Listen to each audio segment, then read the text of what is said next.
एक वस्तु का जो अंकित मूल्य है वो क्या किया गया है, क्रय मूल्य से 20% बढ़ा करके रख दिया गया है ना।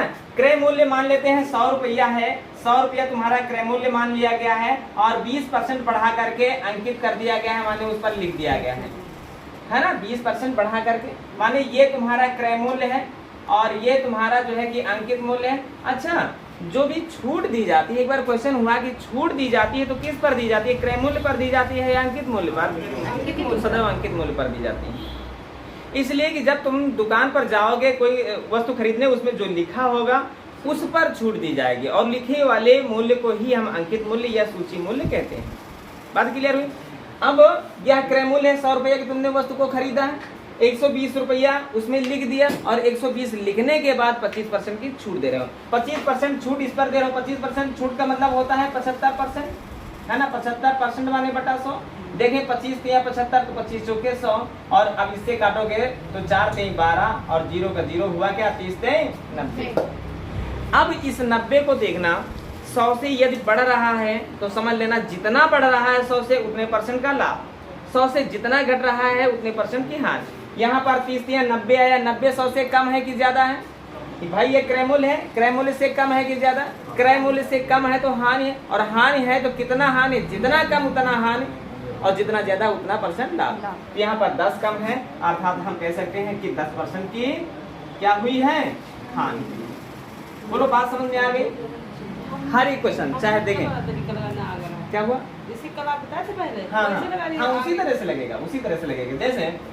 जैसे कोई एक वस्तु का क्रय मूल्य हम 100 रुपया मान लिए, है ना, और सवाल ने कहा क्या कि अंकित मूल्य को 20% नहीं 30% बढ़ा करके रख दिया गया, 30% बढ़ा करके रख दिया गया, 130 कर दिया गया। अब हमको 10% छूट देना पड़ रहा है तो 10% छूट दे देते हैं भाई। 10% छूट का मतलब होता है 90%, है ना। आप देखिए यहाँ पर 0 से 0 कटा, 0 0 कटा और 13 का 9 से गुणा हुआ कितना हुआ, 9 3 27 और 9 कम 9 2 11। देखो ये 100 से बढ़ा है कि नहीं बढ़ा, और बढ़ा भी कितना बढ़ा है, 17 बढ़ा, अर्थात ऐसे सवाल में 17% का क्या हुआ है, लाभ हुआ है। बस कुछ भी करना नहीं है, ऐसे ही सीधे साधारण से सवाल को लगा लेते हैं, आ जाएंगे सवाल। चलें अच्छा अगला प्रश्न हल करते हैं। फिर अमन तुम्हारा आ गया भाई। सवाल कह रहा है कि क्रय मूल्य तुम्हारा 100% सदैव मान, 100 रुपया तुम क्रय मूल्य मान लो। सवाल कह रहा है सूची मूल्य जो है 10% बढ़ा करके रख दिया गया। 10% बढ़ाओगे तो कितना होगा, 110 होगा। और 110 पर अब क्या, अब इस पर छूट दे देते हैं। छूट कितना % हुई, 20%। 20% छूट का मतलब होता है क्या, 80%। 80 माने 80% माने बटा 100, 0 से 0 कटा, 0 से 0 कटा, 11 थे। अब देखो ये 100 से कम है कि ज्यादा है, कम है तो क्या हुआ है, हानि हुई। हर हानि हुई तो कितना हानि हुई, जितना कम उतना हानि, माने 100 से 88 कितना कम है, 12 कम है, अर्थात हम कह सकते हैं कि 12% की हानि हुई। आ जाएंगे ये प्रश्न। चलें अगला टाइप चेंज कर लेते हैं। चलें प्रश्न ने कहा क्या, पहले ये बात कर। प्रश्न कहता है कि 20% छूट देकर भी 12% का लाभ कमाया जाता है, तो जो अंकित मूल्य है वह क्रय मूल्य से कितना % अधिक अंकित करना होगा। माने 20% छूट देने के बाद भी 12% का लाभ कमाया तो क्रय मूल्य से कितना बढ़ा करके लिखना होगा अंकित मूल्य। माने अंकित मूल्य कितना बढ़ा करके लिखें कि उस अंकित मूल्य पर 20% की छूट दें तो भी 12% का लाभ हो। सीधे तराजू पर आते हैं, ठीक है। 12% का जब लाभ देंगे, जब बेचेंगे किसी को तो 12% का हमें लाभ होगा, और जब 12% का लाभ होगा तो बेचेंगे, है ना। बेचेंगे तो 12% का लाभ होगा। 12% लाभ माने 112। क्वेश्चन को समझना, बेचेंगे तो 12% बढ़ा करके बेचेंगे ना, लेकिन वहां पर अंकित मूल्य में क्या करके बेचेंगे, 20% का छूट दे करके बेचेंगे। इसका मतलब अंकित मूल्य के क्या, अंकित मूल्य के क्या 80% के बराबर है भाई। 20% अंकित मूल्य पर 20% का छूट देंगे तो 12% का लाभ होगा, अर्थात 112 रुपया में वस्तु को बेचेंगे। अंकित मूल्य 100% मान लेते हैं। अब देखिए यहाँ 0 से 0 कटा और अब 8 से कटा, 8 एकम 8 बचा 3, 8 चौक 32 और त्रियक में गुणा होगा तो होगा क्या 14 धाम में 140, अर्थात अगर हम 140 रुपया अंकित करते हैं, 140 रुपया अंकित करते हैं, तो क्लियर है कि हमें क्या होगा, हमें क्या होगा, लाभ होगा। और लाभ होगा कितने परसेंट का होगा, 12% का। कब, जब 20% छूट पर बेचेंगे तब। अच्छा, अब एक बार देख लेते हैं। क्रय मूल्य हम माने थे, सदैव क्रय मूल्य मानते हैं 100 रुपया, है ना। और 100 रुपया से देखो क्या 40% बढ़ा करके क्रय मूल्य को रख दिए, है ना, 140। अब 140 जब रख दिए हैं, जब 140 रख दिए हैं, तो हम इस पर छूट दे रहे हैं कितने परसेंट की, 20%। 20% का मतलब है 80%, है ना। तो 0 से 0 कटा, 0 0 कटा, 14 का 8 से गुणा करेंगे, 14 ठे 112। देखो 12% का लाभ हुआ कि नहीं हुआ, 12% का लाभ हुआ ना। इसका मतलब है विक्रय मूल्य हमें कितना अंकित करना पड़ेगा, 140% अंकित करना पड़ेगा। अर्थात क्रय मूल्य से, अब यहाँ पर क्वेश्चन बने कि अगर क्रय मूल्य से कितना परसेंट बढ़ा करके, तो हमें 40% बढ़ा करके आंसर देना होगा। कितना परसेंट बढ़ा करके, 40। क्रय मूल्य से हमें 40% बढ़ा करके अंकित कर देते हैं, तब 20% की छूट देते हैं, तो 12% का लाभ हो जाता है। तो देखें यहाँ पर दो प्रकार के क्वेश्चन होते हैं। एक तो प्रश्न ये होगा कि कितने परसेंट बढ़ा करके अंकित करें। एक तो प्रश्न ये हो सकता है कि क्रय मूल्य जो है, क्रय मूल्य का कितना परसेंट अंकित करना होगा। तो क्रय मूल्य का कितना परसेंट अंकित करना होगा, तो 180%। क्रय मूल्य से कितना परसेंट बढ़ा करके अंकित करना होगा, तो सिर्फ हमारा जवाब केवल रहेगा कितना, 40% के बराबर। बात क्लियर है। और दोनों में से कोई भी प्रश्न हो सकता है। चले अगला प्रश्न हल करते हैं। नहीं आया, चले प्रश्न पर ध्यान दें। सवाल कह रहा है कि एक पुस्तक जब 18% छूट पर बेची जाती है ना, यही तो कह रहा है। एक पुस्तक 18% छूट पर बेची जाती है तो 23% का लाभ होता है ना। तो जो अंकित मूल्य है वो क्रय मूल्य से कितना परसेंट अधिक अंकित करना होगा, है ना। तो तराजू पर लगाते हैं। सवाल कहता है क्या कि 18% की छूट है, छूट देकर भी वह 23% का लाभ कमाता है। 23% का लाभ कमाता है, तो जो विक्रय मूल्य है क्रय मूल्य से कितना अधिक अंकित करना होगा, है ना। तो अब देखें 23% का लाभ का मतलब होता है 123। 23% का लाभ कब होगा, जब अंकित मूल्य पर हम देंगे क्या, 18% की छूट। 18% की छूट, और 18% छूट का मतलब होगा क्या, 82%। क्लियर है। और उसके बाद 18% की छूट कब दिए, जब अंकित मूल्य को हम 100% माने। तो 100% भाई अंकित मूल्य को मान लेते हैं। अब देखें यहाँ पर 100 से जो बढ़ेगा वही अंकित मूल्य है। भाई कह रहा है कि अंकित मूल्य को क्रय मूल्य से कितना अधिक अंकित करना होगा। तो हम यहाँ पर क्या, क्रय मूल्य को 100 मान करके चल रहे हैं, ठीक है। अब यहाँ पर भाई कटेगा कुछ, यहाँ पर 2 से इसको काट देते हैं भाई पहले, है ना। 2 से काटेंगे 2 चौके 8, 2 दूनी 2 एक कम 2, और 2 से काटेंगे 50। क्लियर है। और एक के पहाड़े में कब 3 होता है, जब 1 3 3 माने 41 3 123, और 3 में गुणा हुआ तो 50 3 150 हुआ। 150 हुआ कि नहीं हुआ। अब हम अगर क्रय मूल्य 100 रुपया माने हैं, तो ये अंकित मूल्य निकला है 150 रुपया, माने उससे यह कितना परसेंट अधिक अंकित किया गया है, तो केवल जवाब हमारा रहेगा कितना, 50% के बराबर। बात क्लियर हुई। चलो ऐसे ही 2-3 प्रश्न हल कर लेते हैं, फिर आगे बढ़ते हैं। चलें प्रश्न को ध्यान से देखें। कह रहा है एक घड़ी है, उस घड़ी का निर्धारित मूल्य 720 रुपया है। घड़ी का निर्धारित मूल्य जो है वो 720 रुपया है, और इस पर 2 बट्टे दिए गए हैं, और 2 बट्टे के बाद जो है कि इसको खरीदा गया है 550 रुपया। 550 रुपया 80 पैसा का। एक तो बट्टा तुम्हारा 10% का है, और दूसरा बट्टा तुम्हारा अपठनीय है, माने पता नहीं है, और इसी को ज्ञात करना है। इसी को ज्ञात करना है। तो करना कुछ नहीं है, सावधानी से। कल भी यही रूल बताए हैं, है ना। कल ये क्वेश्चन हो भी चुका है भाई। 720 रुपया तुम्हारा निर्धारित मूल्य है, तो जो छूट होगी निर्धारित मूल्य पर होगी। 720 रुपया निर्धारित मूल्य है ना। और इस पर क्या कह रहा है, इस पर पहली जो छूट है वो 10% के, और 10% छूट का मतलब होता है क्या, 90%। और दूसरी छूट हमें पता नहीं है। अगर दूसरी छूट हमें पता नहीं है तो हम क्या करते हैं भाई, छूट का मतलब 100 में घटा करके रखें। तो हम दूसरी छूट को कर देते हैं 100 माइनस x, है ना, और बटा में 100 कर देते हैं, और बराबर कहता है कि 580 रुपया और 550 रुपया 80 पैसा। बात क्लियर है? अब देखें यहाँ पर करना क्या है, ये 100 जब भाग का है उधर जाएगा तो गुणा कर देगा, और गुणा कर देगा तो 2 अंकों बाद जो दशमलव है वही हटा देगा। बात क्लियर हुई ना? अब एक 0 यहाँ है, एक 0 यहाँ, ये इसको काट देगा, ये 0 इसको काट देगा। अब सामने वाली संख्या को काटती है भाई, ये सब भाग गुणे के है ना, उधर जाएंगे भाग करेंगे तो भाग तुरंत कर देते हैं। 9 छाके 54 बचा क्या, 1 हो गया 10, 9 एकदम 9 बचा, 1 हो गया 18, 9 दूनी 18, 0 का 0 हुआ ना। अब 72 से, है ना, अच्छा 72 से काटें भाई, कितना आएगा भाई? 6 8 1 9 माने 9 से कट रहा है, 9 8 72, 9 से फिर काट देते हैं, 9 छाके 54, और 54 का मतलब है कितना यहाँ पर बचा है, 54 का मतलब है यहाँ पर 7 बचा है, 72 हो गया, 9 8 72, 0 का 0। क्लियर है? अब 8 से काटेंगे तो 8 से काटेंगे तो 8 का पहाड़ा जो है कि 8 नहीं 64, बचा क्या 4 हो गया 40, 8 5 40।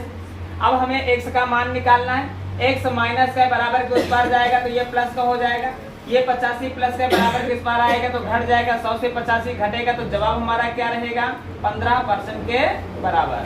माने जो दूसरा बट्टा है या जो दूसरी छूट है उसका कितने परसेंट के बराबर रही, 15% के बराबर रही। बात क्लियर हुई है ना?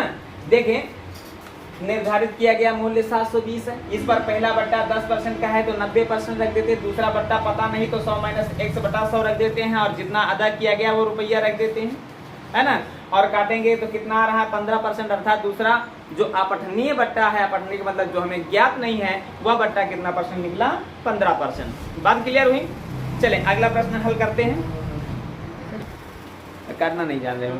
देखिए, एक वस्तु का अंकित मूल्य क्या है, एक वस्तु का अंकित मूल्य कितना रुपया है, 200 रुपया है ना, 200 रुपया अंकित मूल्य है, और 200 रुपया अंकित मूल्य पर एक जो छूट है वो कितने परसेंट की है, 20% की छूट है, और 20% छूट का मतलब होता है 80%।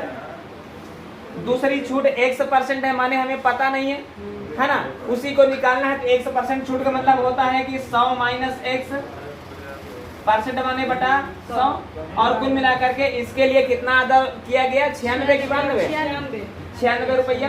भाई क्या दिक्कत है इसमें, डबल जीरो से डबल जीरो कट गए, ये जीरो से ये जीरो कट गया, 8 से काटो, 8 एकम 8, 8 दूनी 16, है ना, और 2 से काटोगे 2 6 के 12, है ना। ये 100 माइनस 1 से लिखा है, 100 माइनस 1 से लिखा है, 10 भाग का उधर जाएगा तो गुणे का हो जाएगा, गुणा करेगा 10 का 60 हो जाएगा। अब माइनस का x है, माइनस का x से बराबर के उस पार जाएगा, किसका होगा, प्लस का बन जाएगा, और ये 60 प्लस का इधर जाएगा, घट जाएगा, घटेगा तो कितना हो जाएगा, मोनी कहाँ पर जैसा हो रहा है कुछ नहीं, ये 10 को ध्यान नहीं दिया और 6 रख दिया। चलिए क्वेश्चन पर ध्यान दें। सवाल कह रहा है एक वस्तु है, माने एक कुर्सी है, उसका निर्धारित मूल्य कितना रुपया है, 800 रुपया। निर्धारित मूल्य 800 रुपया है, और उसको 2 क्रमिक बट्टों पर वो खरीद रहा है। एक क्रमिक बट्टा क्या है, 10% का, 10% का मतलब होता है 90%, और उसके बाद क्या, दूसरा बट्टा कितना है, 15%, 15% का मतलब है 85%। इतने में वो खरीदता है, और इसके बाद 28 रुपया ढुलाई माने मरम्मत में लगाता है। तो पहले तो हम देखें कि खरीदा उसने कितने में, तो डबल जीरो से डबल जीरो कटे, जीरो से ये जीरो कट गया, 5 से काटो, 5 दूनी 10, 5 से काटोगे 17 होगा, और 2 से काटोगे इसको 4 होगा, तो 9 चौके 36, और 36 का आप 17 से गुणा करोगे तो कितना हो जाएगा, 612। क्लियर है, 612 माने 612 में उसने खरीदा है, और 612 में खरीदने के बाद 28 रुपया ढुलाई में लगाया, 28 रुपया लगाया तो वो भी खर्चे में रख दो भाई। कुल मिलाकर के कितना, 640 रुपया जो है कि 640 रुपया कुर्सी में उसने खर्चा किया, और 640 रुपया खर्चा करके उसे कह रहा है 800 रुपया में ही बेच दिया, माने 800 रुपया में उसे बेच दिया। 640 खर्चा करोगे और 800 रुपया में बेच दोगे तो लाभ है तो होगा, और लाभ होगा तो कितने का होगा, पहले देखो। अच्छा, 800 रुपया में बेचे हूँ, 640 रुपया की वस्तु है, अब 800 रुपया को क्रय मूल्य मानोगे या 640 रुपये को, बस यहाँ पर निर्धारित करो, तो 640 रुपये। भाई 640 रुपया की तुमने वस्तु को खरीदा है, तो इसे क्या करोगे, 640 को क्या करोगे, क्रय मूल्य मानोगे। क्रय मूल्य से 100% तो होता है, और 640 के खरीद करके 800 की बेच रहे तो 160 रुपया का हुआ लाभ, 160 रुपया का हुआ लाभ, और 160 रुपया का ये लाभ सवाल ने कहा कितने परसेंट के बराबर है। ये 16 चौके 64 होता है, और 4 से 100 को काटोगे तो जवाब रहा कितने बराबर, 25% के बराबर। माने उस व्यक्ति को कितने परसेंट का लाभ हुआ है, 25% का लाभ हुआ। बात क्लियर हुई? ये जो है 28 और माइनस हाँ, तो भाई 28 रुपया अलग से लगा रहा तो उसे लगाना पड़ेगा, है ना। चलो प्रश्न समझ में आया या नहीं आया? चलो प्रश्न समझ में आया है तो अगला प्रश्न हल करते हैं। चले सवाल कह क्या रहा भाई, फर्नीचर है और फर्नीचर की जो कीमत है वो कितने रुपया है, 3000 रुपया है। 3000 रुपया है। सवाल ने कहा 20% का बट्टा काटकर इसके मूल्य में 10% की वृद्धि कर दी गई। तो 20% का बट्टा काटा गया है ना, तो 20% का बट्टा माने 80%। अब इस कीमत में सवाल ने कहा कि क्या 10% की वृद्धि कर दी गई, और 10% वृद्धि माने 110। तो सवाल ने कहा ये नया मूल्य बताओ। नया मूल्य यही है, काट दो इसको, 0 से 0 काट दो, 0 से ये 0 काट दो, है ना। अब देखें 8 3 24 से कम 24 माने 26 माने 264, है ना। और ये 0 का 0 उतार लेते हैं, जवाब तुम्हारा रहा कितने के बराबर, 2640 के बराबर, 2640 के बराबर। जो भी क्वेश्चन होंगे, अब हर एक क्वेश्चन थोड़ा सा कठिन लेवल का होगा, है ना, इसलिए सावधानी से क्वेश्चन को जरूर से जरूर लिखना। लिखिए अगला प्रश्न।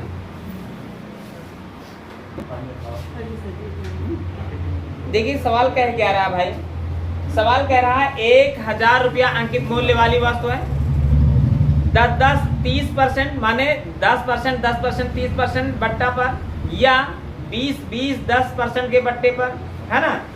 1000 रुपया अंकित मूल्य वाली वस्तु है, इस पर दो प्रकार के बट्टे हैं, दो प्रकार के बट्टे हैं। एक बट्टा 10% और 30%, या कह रहा 20%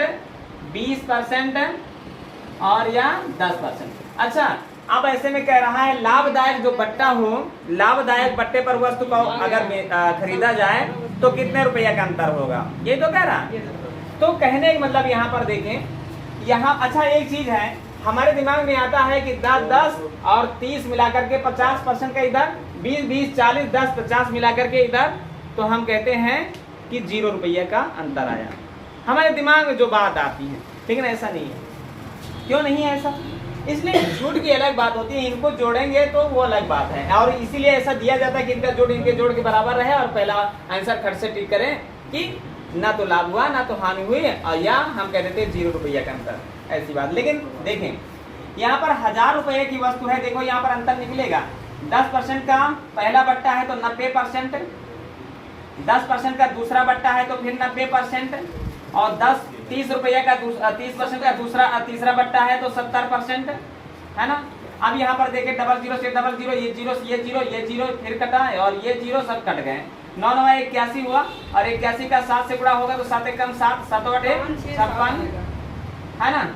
5 6 7, बड़ा अच्छा आंसर आया।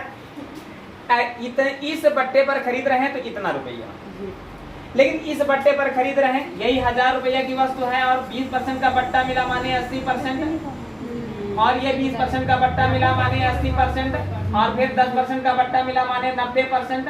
अब यहाँ पर हम देखते हैं 00 से ये 00, ये 0 से ये 0, और ये 0 सारे 0 कट गए आपस में, तो 8 गए 64, और 64 का 9 से गुणा हुआ तो 9 चौके 36, और 9 6 के 54, 54 में हासिल जुड़ा तो 57। अच्छा बताओ, कभी क्वेश्चन पूछ सकता है कि ये बट्टा तुम्हारे लिए फायदेमंद है या ये बट्टा? खरीदने वाले के लिए कौन बट्टा फायदेमंद होगा? खरीदने वाले के लिए ये बट्टा, ये वाला बट्टा। भाई खरीदने वाले को जितना कम रुपया में खरीदने को मिले उतना अच्छी बात है, तो कम ये है। खरीदने वाले के ये बट्टा जो है लाभदायक है, और बेचने वाले के लिए ये बट्टा लाभदायक है। बेचने वाला चाहेगा कि जितना ज्यादा में बिक जाए, तो बेचने वाले के लिए ज्यादा वाला बट्टा जो है लाभदायक होगा। खरीदने वाले के लिए, खरीदने वाला चाहेगा कि जितना कम रुपया में हमको खरीदने को मिल जाए, खरीदने वाले के लिए ये बट्टा। फिलहाल खरीदने वाले के लिए कौन सा बट्टा माने सर्वाधिक उपयुक्त है। और कितने रुपया का अंतर आएगा, तो अंतर की बात है, तो सर्वाधिक उपयुक्त ये है। और कितने रुपया का अंतर है, तो देखिए इनको घटा करके, है ना, यहाँ 6 से 7 नहीं घटेगा, उधार ये 16, 16 से 7 घटाए तो 9 बचा, और ये बाकी यहाँ 56, यहाँ 56, 56 से 56 घटाए कुछ नहीं बचा, अर्थात 9 रुपये का अंतर हो गया। बात क्लियर हुई है ना। ऐसे ही अगले प्रश्न हल करते हैं।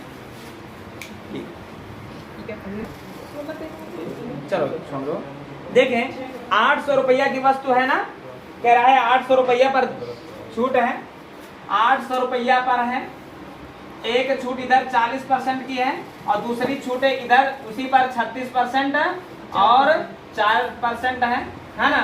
और इनका अंतर कितना रुपया, यही तो बात कहा जा रहा। 800 रुपया पर 40% की बात करेगा, 800 रुपया पर 40% की छूट मिलेगा, इसका मतलब 60%। तो इसका रेट क्या बनेगा, 8 से 48 माने 480 रुपया बना, है ना। और उधर वाले का रेट क्या बनेगा भाई, देखें 800 रुपया पर 36% का छूट, 36% छूट का मतलब 64%, है ना। 36% छूट का मतलब होता है 64%, और उसके बाद 4% छूट का मतलब होता है क्या, 96%, है ना।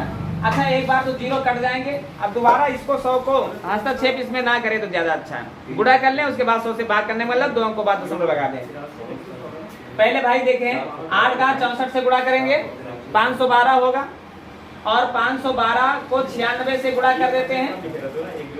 तुम लोग बतलाओ नहीं अजय, 96 से गुणा करते हैं, 6 दूनी 12 और 6 कम 6 1 7 और 6 पंचे 30, और उसके बाद 9 दूनी 18, 9 एक कम 9 1 10 और 9 बचे 45 1 46, और यहाँ पर हुआ क्या 2, और यहाँ पर 15, और यहाँ पर 1 हासिल, यहाँ पर 9 और यहाँ पर 4, और 100 से भाग करने मतलब 2 अंकों बाद दशमलव। अब सवाल ने कहा इनके बीच का अंतर 52 पैसा से, इधर देखो दशमलव के बाद कोई संख्या नहीं, दशमलव के बाद डबल जीरो है ना। तो 52 पैसा से इधर 0 पैसा घटेंगे तो 52 पैसा हो जाएंगे, और इधर 1 रुपया से 0 रुपया घटा तो 1 रुपया होगा, 9 से 8 घटेगा तो 1 होगा, 4 से 4 घटेगा तो कुछ नहीं बचेगा। देखो जवाब क्या रहा है, 11 रुपया 52 पैसा, है ना। दोनों का अंतर क्या बना है, 11 रुपया 52 पैसा का अंतर बना है। बात क्लियर हुई। चलें अगला प्रश्न हल करते हैं। क्या हुआ, देखिए एक पुस्तक है भाई, ये पुस्तक है, और इस पुस्तक को व्यक्ति ने कितना रुपया में खरीदा, 95 रुपया में खरीदा। अब सवाल क्या कह रहा कि 5% छूट देने के बाद भी उसे 10% का लाभ चाहिए। 5% की छूट देने के बाद भी 10% का लाभ चाहिए। बोलो किताब में क्या लिखे, कितना रुपया अंकित कर दे। प्रश्न ये कह रहा है कि उस पर अगर 5% की छूट दे तो भी 10% का लाभ हो जाए, है ना। तो अब देखें 110 कैसे आया भाई, हमें 95 रुपया की वस्तु खरीदा है और 10% का लाभ चाहिए, तो 95 का 10% लाभ माने 110%। अब देखो 0 से 0 कटा, अब इसको गुणा करते हैं, 11 पचे 55 और 99 100 माने 104, और 10 से भाग करोगे दशमलव यहाँ पर आ जाएगा, माने वस्तु को इतने रुपया में बेचेगा। वस्तु को क्लियर है कितने रुपया में बेचेगा, है ना। वस्तु को इतने रुपया में बेचेगा कब, जब 5% का लाभ लेगा तब, 5% का लाभ लेगा तब। माने यह जो देखो अभी हम एक ही तराजू में बताएंगे, ऐसा कुछ सिस्टम बताएंगे कि एक ही तराजू में लग जाएगा, लेकिन हम पूरी तरीके से समझ लेते हैं कि वस्तु 95 रुपये में खरीदी गई, 10% लाभ माने 110% पर हमको बेचना है, माने इतने रुपये में बेचना होगा। एक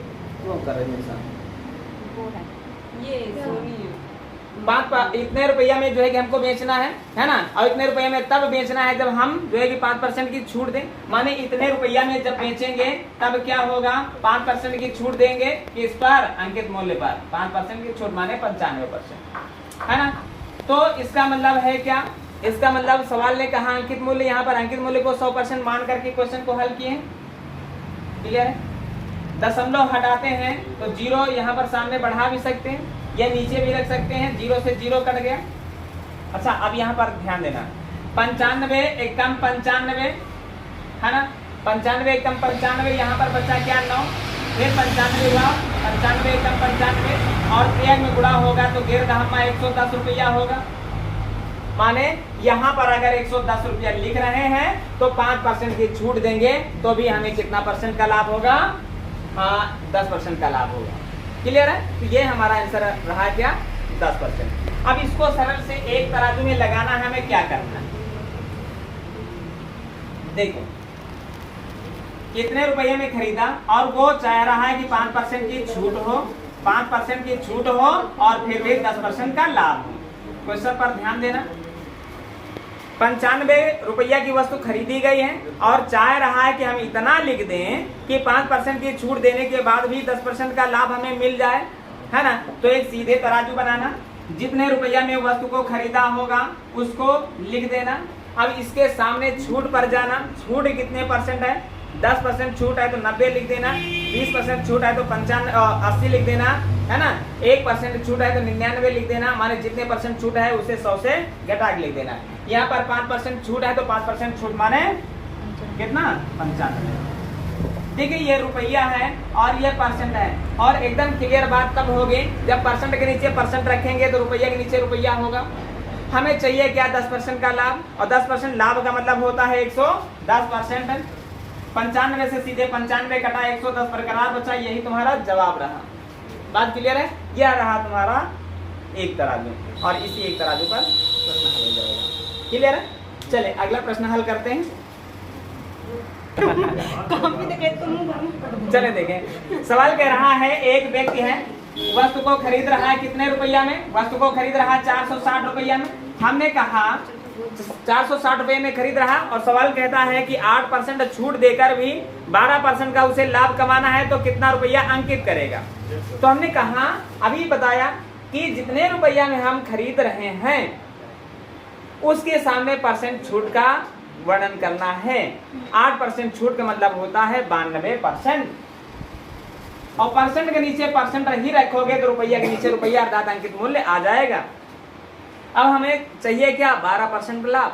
12% लाभ का मतलब होता है 112%। जब किसी के सामने उसके आधे में जीरो लगा हो तो 5 बार पहाड़ा पढ़ा जाता है ना?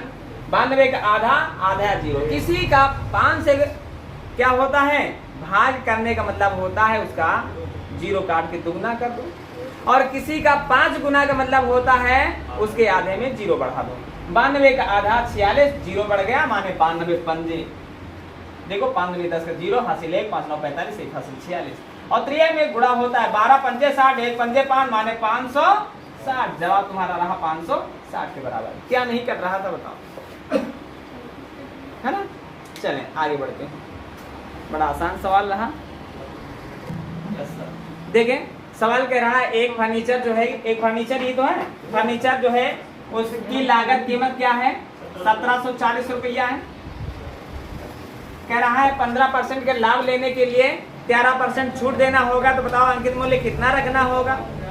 तो हमने कहा जितने लागत मूल्य, जितना क्रय मूल्य होता है उसके सामने केवल छूट का ब्यौरा देना है। 13% छूट, 13% छूट का मतलब होता है क्या है, 87। क्लियर है? 87%। अब उसे चाहिए क्या, 15% लाभ। 15% लाभ का मतलब है 115%। बस इतना ही तो है, इतना ही तो है। अब देखिए यहाँ पर भाई 87 किससे कटेगा, 3 से कट रहा है, 3 से कट रहा है ना, तो 3 से काट देते हैं। अच्छा दुगना कर लो भाई, दुगना, अरे वाह, दुगना जा रहा तो दुगना लिख देते हैं, 0 का 0, और त्रियंग में गुणा करते हैं, है ना? तो 0 का 0, 15 दूना 30, 1 दूना 2 माने 230। तो जवाब तुम्हारा क्या रहा, 223, मतलब 2300 रुपया के बराबर। बस किया जाए, है ना? बहुत सारा हो गया है, समय भी हो गया है।